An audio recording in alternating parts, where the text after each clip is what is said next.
I analyzed 5,463 podcast episodes across 25 of the top podcasts on YouTube, including Diary of a CEO, Huberman Lab, Tim Ferriss, Mel Robbins, and more. These channels together have over 30 million subscribers and have gotten combined over 10 billion views. I wanted to see if I could find some patterns that can help us grow and monetize our podcasts, and what I found shocked me. The difference between an episode that gets 7 views and an episode that gets 19 million views, well, it comes down to 4 specific patterns in your episode titles. And if you're trying to grow your podcast on YouTube or even anywhere else, you need to hear this. The worst performing titles in my analysis got as low as 7 views. The best, over 19 million. And the only difference, we're following these 4 rules. This is Grow the Show, the podcast that grows your podcast. I'm Kev Michael, and today I'm breaking down the podcast titling rules that you can steal so you can grow and monetize your podcast. All right, let's start with rule 1.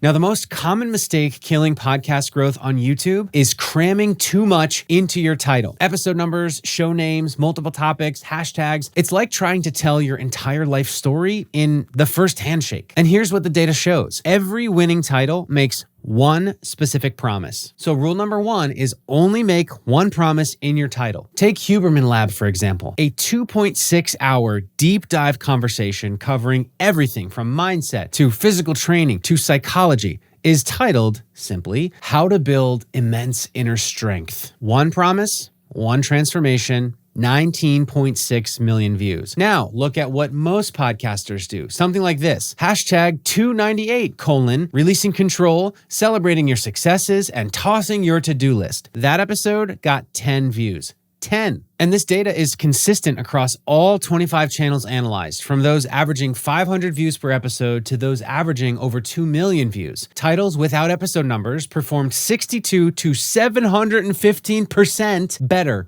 across individual channels. And channels of all sizes see nearly double the views when they drop the episode numbers. Your title is prime real estate. Don't waste it on information that nobody cares about. Okay, so rule number 1 is easy to fix. Rule number 2, you might not like, but you need to know it. And this one, after I saw it, I could not unsee it. So in our analysis of over 5,000 titles, negative framing consistently outperformed positive by over 2x. So first of all, negative titles appeared more often. Words like mistake appeared twice as often as words like tips did in our data set. Nearly double. But they also perform better. Compare this episode that has positive framing. The discipline expert, successful people all have this. This one got 1.2 million views. Compare that to this one that has negative framing. Harvard professor revealing the 7 big lies about exercise. That one got 12.3 million views. Same channel, same quality content. The negative framing got 10x more views. Here's a few other examples. Body language expert, stop using this. It's making people dislike you. 10.7 million views. Jordan Peterson, stop lying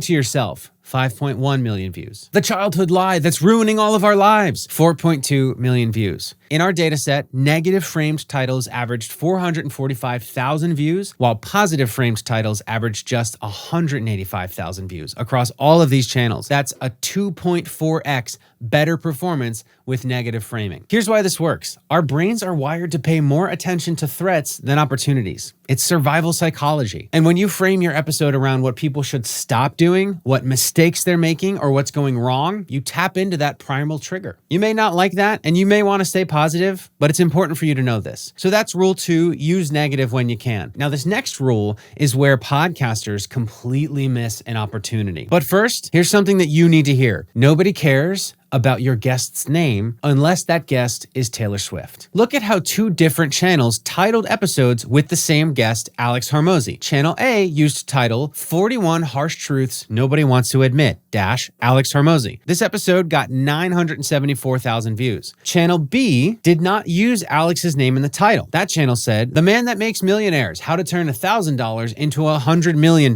That one got almost 4.5 million views. Same guest. The credential focused title got 4.6x more views. This reigned true throughout my analysis. Look at how some of these outlier videos included credentials in the title instead of guest names. So leading neuroscientist got 16.3 million views. Harvard professor, 12.3 million. Former FBI agent, 2.9 million. Ex-Google officer, 11.4 million. The divorce expert, 8.8 million. The money expert, 6.1 million. In Diary of a CEO's channel alone, titles starting with credentials averaged 2.96 million views, while titles starting with names averaged 2.06 million views. That's a 43.5% better performance, and in absolute terms, it translates to 1 million extra views. This works because the credential creates instant authority and curiosity. It tells viewers why they should care about that person's perspective. But if you include the guest's name, you're relying on people already knowing who that person is and wanting to hear what they have to say. And the problem with that is, when you see a name you don't know,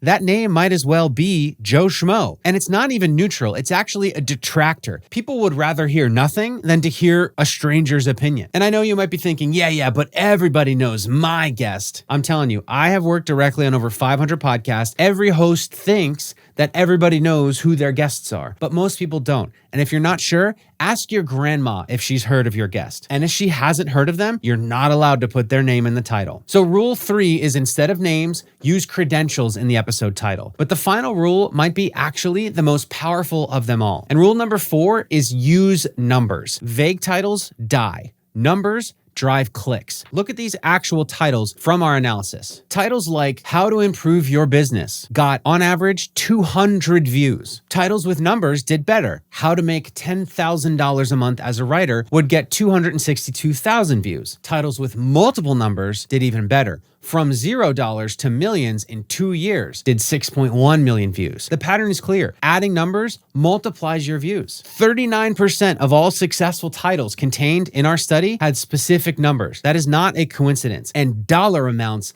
dominated. So things like How to Turn $1,000 into $100 million got 4.4 million views. This $28 habit is keeping you poor got 4.3 million views. The exact formula for turning $100 into $100K per month got 3.9 million views. Specific time frames with numbers crushed as well. So 24 hours with Mr. Beast got 10.8 million views. Give me 15 minutes and I'll make you dangerously confident got 3.3 million views. How to Start a Business in 48 hours did 323,000 views, which was an outlier for that channel. Channels of all sizes benefit from numbers. Some saw over 1,000x difference between titles without numbers and those with them. And the reason this works is because if you say, here's how to make money, my brain has to do work. How much money? How long will it take? Will this work for me? But when you say, here's how to make your first $10,000 month in 90 days, I instantly know what you're promising. I don't have to do any math. The numbers make the decision to click automatic. Numbers create certainty.